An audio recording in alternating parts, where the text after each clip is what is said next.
Egmont er et fantastisk sted. Her kan man godt drømme til virkelighed, også selvom man er handicappet.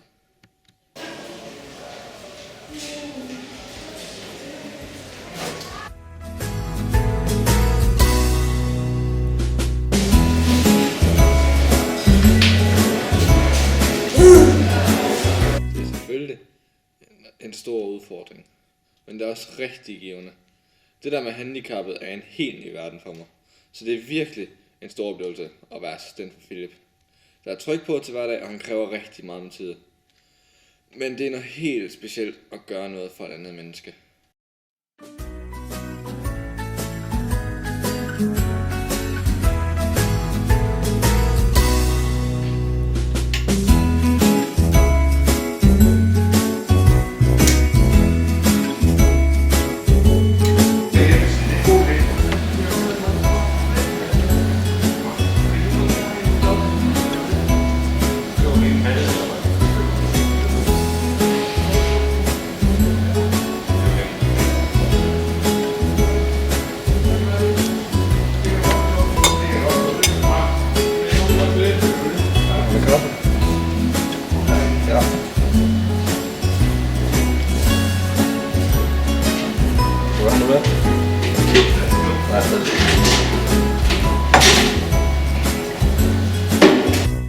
Ja, Philip lider jo af cerebral parese, og det gør mit arbejde mere fysisk end nogen af de assistenter, der hjælper en borger med en psykisk sygdom. Philip forstår meget, men har ikke noget sprog. Men han kan heldigvis godt vise med simple tegn, om han vinder ja eller nej.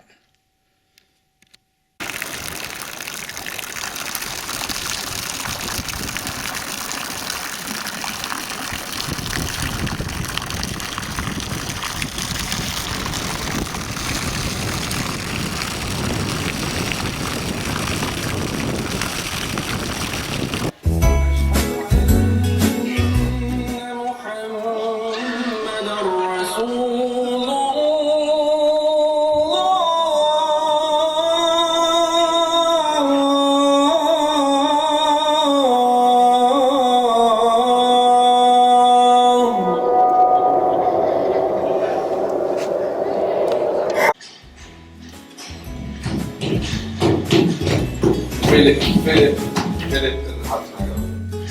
Det er ikke fisketårs, det her. Det er ikke det.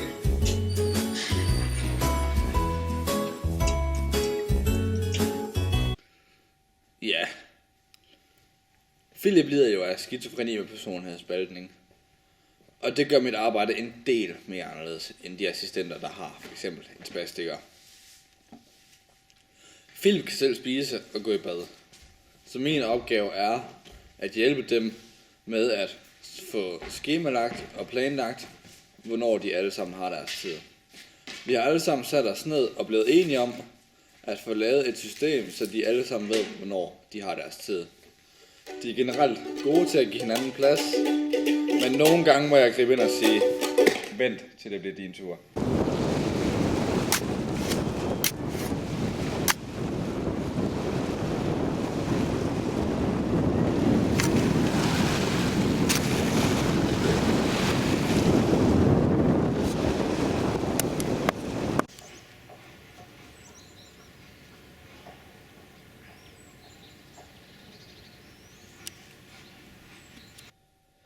Ja, Philip han lider jo af... Han er bare fucking mærkelig.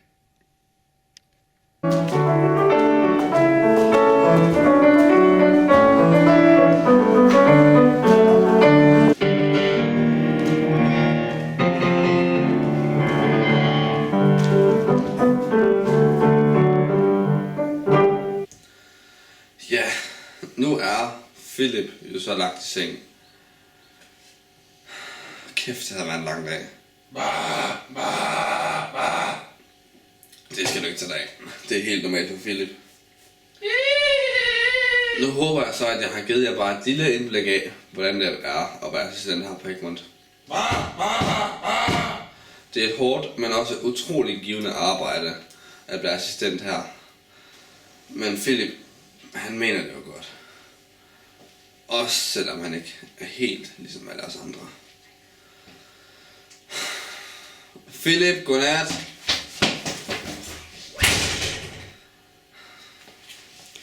Ja, på redaktionens vegne siger jeg mange tak. Det har været rigtig spændende at få lov til at følge dig her en dag på Egmont. Ja, det var også utroligt hyggeligt, at I gad at være her. Vi siger tak. Selv tak.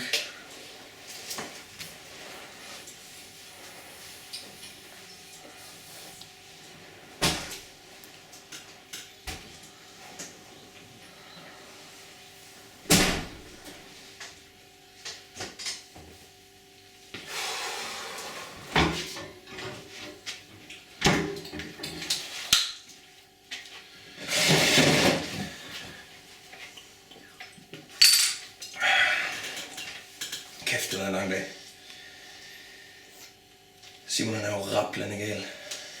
Og det er også derfor, jeg er blevet ansat 46 timer om ugen. Det er ligesom at holde ham beskæftiget.